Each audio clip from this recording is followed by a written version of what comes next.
La transmission avait été diffusée dans tous les systèmes connus, une déclaration de guerre si absolue qu'elle avait provoqué une onde de choc dans toute la communauté galactique. Le domaine Cortan, un empire s'étendant sur des milliers de systèmes stellaires, venait d'annoncer son intention d'exterminer l'humanité. L'amiral Ranok des Cortans s'était exprimé avec son arrogance habituelle. « Vous êtes une infestation, une erreur de l'évolution. Votre espèce sera anéantie. Le Dominion fera comme si vous n'aviez jamais existé. » Le message résonna dans l'espace, atteignant les colonies humaines, les avant-postes militaires et la Terre elle-même. Des milliards d'humains entendirent ces mots. Des milliards d'autres serrèrent les poings en réponse. Pour la plupart des espèces, une telle déclaration aurait signifié une reddition.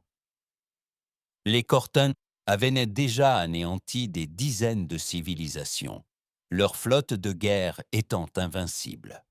Ils s'attendaient à ce que l'humanité supplie, s'agenouille. Au lieu de cela, ils obtinrent une réponse. Une simple vidéo fut envoyée au haut commandement du Dominion. L'expéditeur, un soldat humain usé par les combats, se tenant devant la cité en ruine de New Moscow, sur la planète colonie de Grissom 4. Son armure était brûlée. Du sang humain et extraterrestre maculait son visage. Il avait vu ce que les Cortans avaient fait, et il sourit. « Félicitations !» dit le soldat d'une voix calme, presque amusée. « Vous venez de déclarer la guerre à l'espèce la plus meurtrière de la galaxie. » Puis il coupa la transmission. La guerre avait commencé. Le domaine Cortan était invaincu depuis des millénaires. Leur flotte de guerre parcourait et la galaxie telle une tempête, consumant des planètes, asservissant des espèces et anéantissant ceux qui osaient résister. Mais ils n'avaient jamais affronté d'humains auparavant. Sur Grissom 4, la première véritable bataille de la guerre faisait déjà rage. Les Cortans s'attendaient à un massacre rapide et sans effort. Au lieu de cela, ils se retrouvèrent pris dans un bain de sang. Le major Elias Carter s'essuya le front en sueur, accroupi derrière une barricade à moitié détruite. Les rues étaient jonchées de corps de Cortans. Leur sang bleu foncé maculait les ruines de la Nouvelle Moscou. Les guerriers extraterrestres s'attendaient à traverser la ville sans être inquiétés. Au lieu de cela, ils furent déchiquetés par des résistants humains utilisant des tactiques de guérilla, des explosifs improvisés et une fureur sans bornes. Des explosifs et une fureur sans bornes. « Statue ?» aboya Carter dans son talkie-walkie. « Toujours en position, monsieur ?» répondit le lieutenant Vasquez. Son unité tenait le flanc ouest, empêchant les Cortans de les encercler. « Mais il nous faut plus de munitions. Ces salauds n'arrêtons pas d'arriver. » Carter grimaça.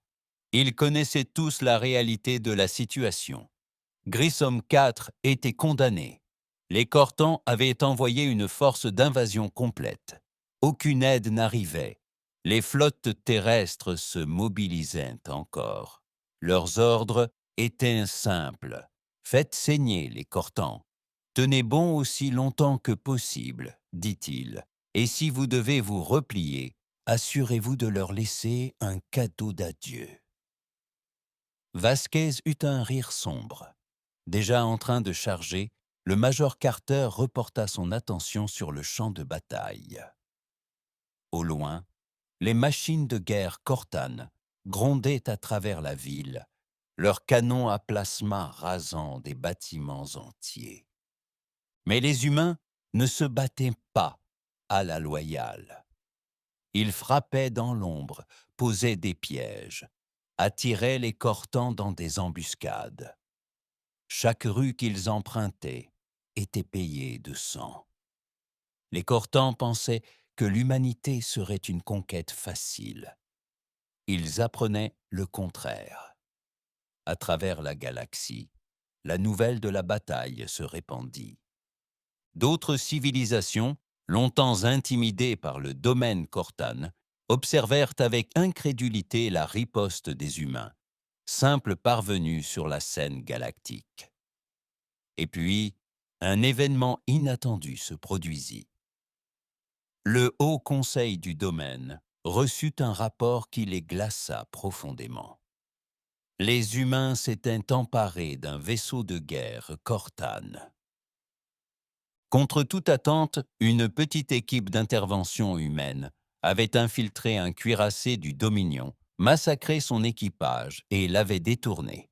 Aucune espèce n'avait jamais fait cela auparavant. Pour la première fois dans l'histoire cortienne, ils ressentirent quelque chose d'inhabituel, la peur. Le KDS Varrock, un cuirassé du Dominion conçu pour les sièges planétaires, était l'un des vaisseaux les plus puissants de la flotte cortienne. Il était censé être invincible, symbole de la suprématie du Dominion. Il appartenait désormais à l'humanité. À l'intérieur du pont du navire de guerre capturé, le capitaine Daniel Rourke se tenait au-dessus du pupitre de commande, la main encore tremblante de l'absurdité de ce qu'il venait de réaliser. Il jeta un coup d'œil à son équipe, marine, ingénieurs et hackers, la plupart encore couverts de sang Cortan. « Nous l'avons vraiment fait », murmura le lieutenant Harper, les yeux écarquillés. « On a bien fait », dit Rourke. « Maintenant, assurons-nous que ça en valait la peine. » Les Cortans avaient sous-estimé la capacité d'adaptation de l'humanité. Ils pensaient que leur vaisseau était trop complexe, leur système trop étrange. Mais les humains avaient passé des siècles à rétroconcevoir tout ce qui leur tombait sous la main. Dès qu'ils prirent le contrôle du vaisseau, Harper et son équipe technique s'en introduisirent dans ces systèmes comme des charognards sur une proie fraîchement tuée. Rourke se tourna vers son officier de communication. « Donnez-moi une ligne directe avec l'amiral Kassari. La Terre doit être informée. » La transmission fut envoyée en quelques secondes, transitant par des canaux militaires humains sécurisés. La réponse ne tarda pas à arriver. Le visage de l'amiral Kassari, chef de la flotte de défense terrestre, apparut sur l'écran principal. Son expression habituellement froide et calculatrice se fendit l'espace d'une seconde, une émotion entre le choc et l'euphorie traversant son visage. « Vous me dites, dit-elle d'une voix contrôlée mais sèche, que vous avez détourné un cuirassé Cortan. » Rourke eut un sourire narquois. « Nous ne l'avons pas simplement détourné, amiral. Nous sommes sur le point de l'utiliser. » Le Dominion était en déroute. Aucune espèce n'avait jamais volé un de ces vaisseaux auparavant. C'était une insulte, une impossibilité. Le Haut Conseil de Corten était en émoi, son arrogance ébranlée. Mais l'humanité n'avait pas fini de les humilier. Au lieu de fuir avec leur proie, Rourke et son équipe retournèrent le Varrock contre ses anciens maîtres. Alors qu'une flotte cortienne approchait de Grissom 4 pour renforcer ses forces terrestres, le cuirassé volé ouvrit le feu. Le premier vaisseau coulé ne leva même pas ses boucliers. Il ne s'attendait pas à ce que l'un des siens se retourne contre lui. Un tir direct du canon à plasma avant du Varrock le déchira. Le second vaisseau parvint à réagir, mais trop tard. Harper avait piraté les codes de sécurité de la flotte du Dominion, masquant leur communication. Pendant de précieuses minutes, L'ennemi hésita, confus, incertain si le Varak avait été compromis ou s'il s'agissait d'une ruse. Cette hésitation lui coûta cher.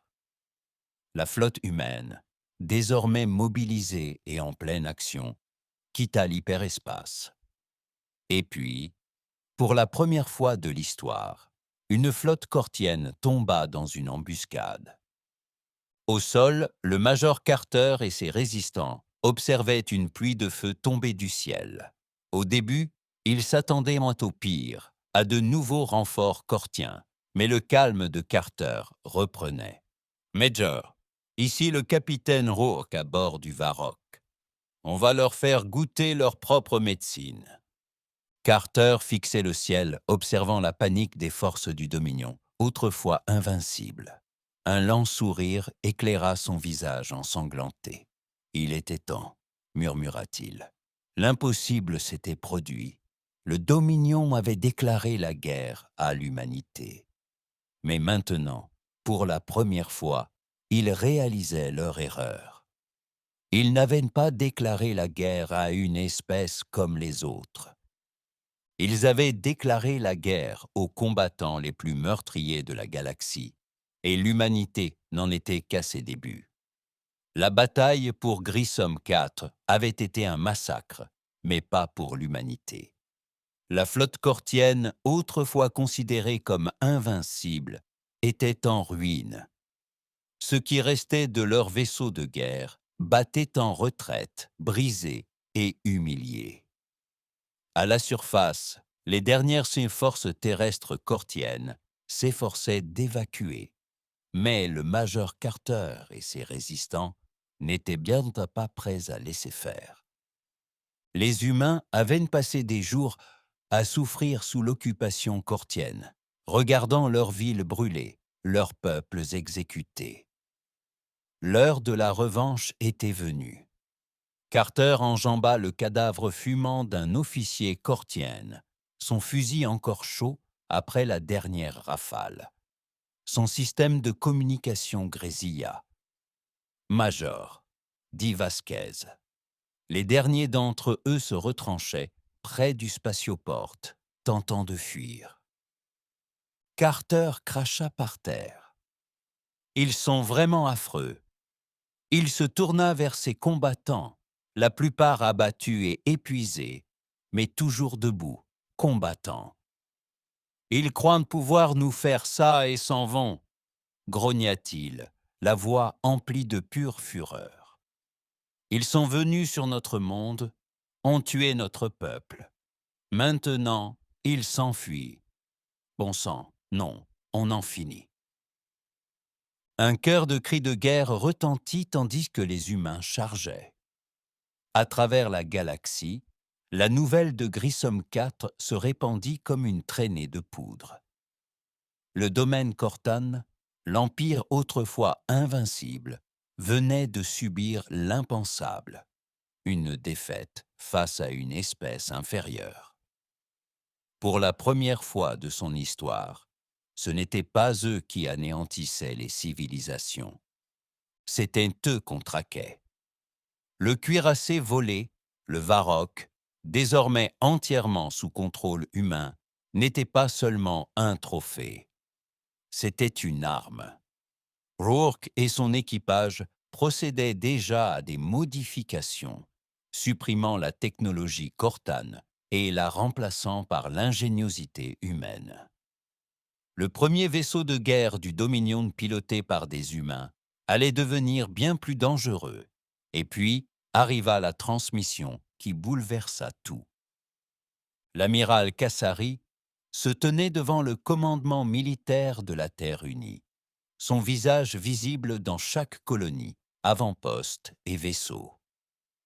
L'amiral Cassari se tenait devant le commandement militaire de la Terre unie, son visage visible dans chaque colonie, avant-poste et vaisseau. Cette guerre n'est plus une question de survie, dit-elle d'une voix froide et impérieuse. Le domaine Cortan pensait pouvoir nous anéantir. Il pensait que nous allions nous effondrer. Elle marqua une pause, laissant planer un lourd silence. Ils avaient tort. Ses yeux brûlaient d'une lueur primitive. Nous ne nous contentons pas de riposter.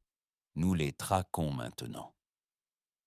Des acclamations fusèrent sur Terre et dans toutes les colonies humaines. Il ne s'agissait plus seulement de défense, c'était une déclaration de vengeance. Les humains ne se contentaient pas de survivre à cette guerre. Ils étaient sur le point de la gagner. Au cœur de l'espace du Dominion, le Haut Conseil Cortan était plongé dans le chaos. La salle, habituellement remplie de dirigeants calmes et calculateurs, était désormais un champ de bataille peuplé de disputes et de peurs. Cela n'aurait jamais dû arriver. L'amiral Rannoch frappa la table du poing, les mandibules entr'ouvertes. Les humains étaient censés être une conquête facile. Nous les avons sous-estimés, grommela l'un des seigneurs de guerre. Leur capacité d'adaptation, de riposte est sans précédent. Et maintenant, ajouta un autre conseiller, la voix glaciale, ils s'en prennent à nous. Pour la première fois dans l'histoire de leur empire, les Cortans affrontèrent un ennemi qu'ils n'avaient jamais rencontré, un ennemi qui refusait de s'incliner, un ennemi qui tirait les leçons de ses défaites, un ennemi qui, poussé à bout, ne se contenta pas de survivre, il évolua. Et la guerre ne faisait que commencer.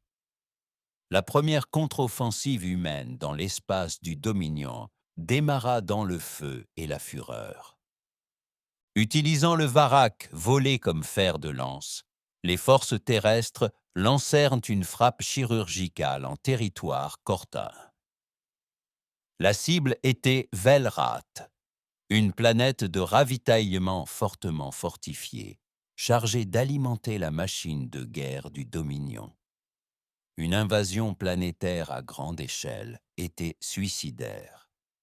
Les Cortans disposaient de défenses orbitales, de forces en garnison et d'une flotte entière stationnée à proximité. Mais les humains n'avaient jamais combattu à la loyale. Au lieu d'une invasion, ils envoyèrent un message. Rourke et son équipe pilotèrent le bateau le Varak directement dans le système sous de faux codes d'identification du Dominion. Les Cortans, encore en train de se remettre de leur défaite à Grissom IV, ignoraient ce qui les attendait.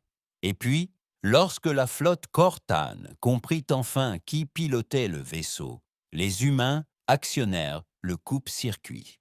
Avant la bataille, Harper et son équipe technique avaient truqué le RAC-V pour réaliser ce qu'aucun vaisseau du Dominion n'avait jamais été conçu pour faire exploser tout son noyau de carburant dans une réaction en chaîne contrôlée. La dernière transmission de Rourke au commandement Cortan fut simple. « Félicitations », dit-il d'une voix emplie d'un amusement sombre. Vous venez de perdre une autre planète. Le Varrock était sur une trajectoire de collision.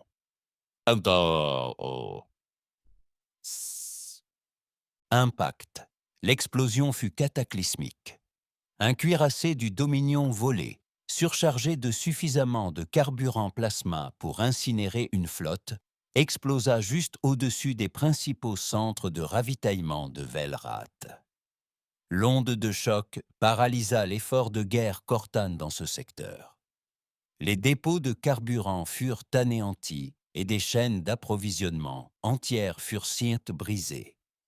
Le Dominion avait passé des siècles à perfectionner ses conquêtes, mais personne n'avait jamais osé les combattre ainsi. Et ce n'était que le début.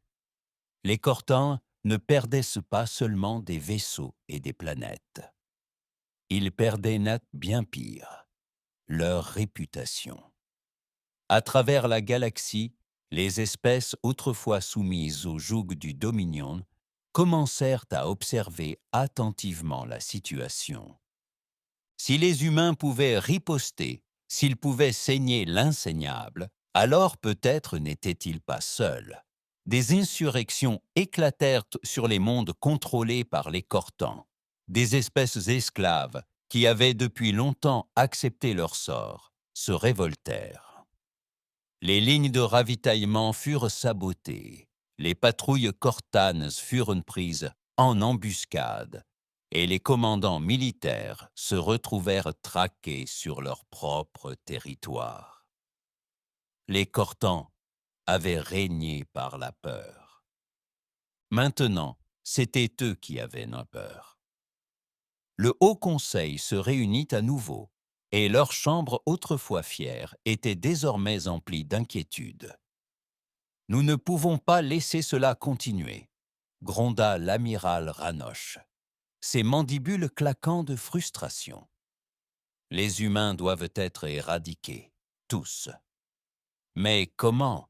demanda un autre conseiller. « Ils se battent comme jamais auparavant. Ils sacrifient des navires pour anéantir des flottes.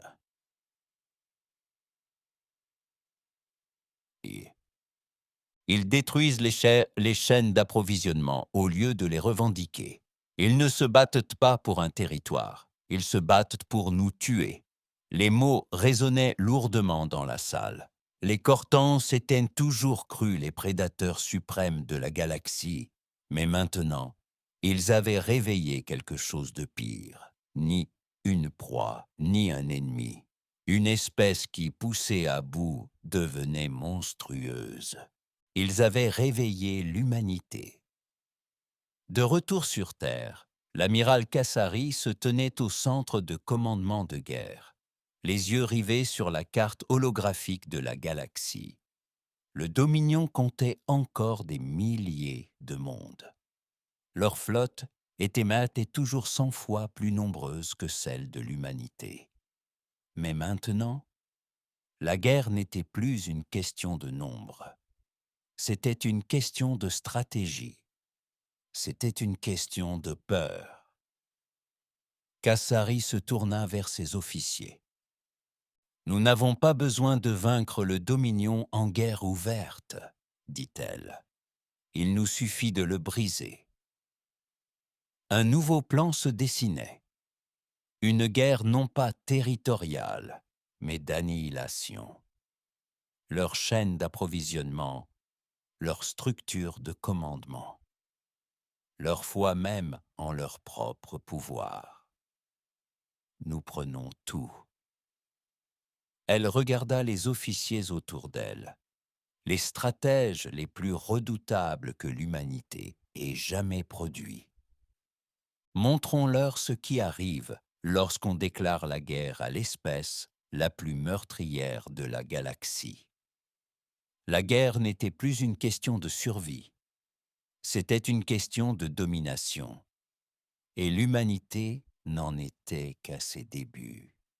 La planète natale des Cortans était une forteresse, le cœur d'un empire qui régnait sans partage depuis des siècles.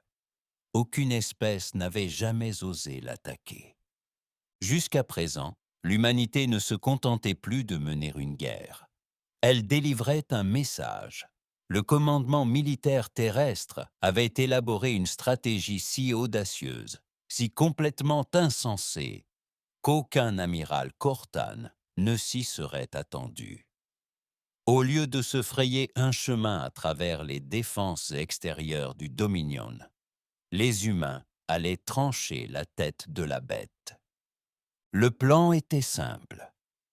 Frapper la planète natale des Cortans si violemment que leur empire tout entier s'effondrerait de peur.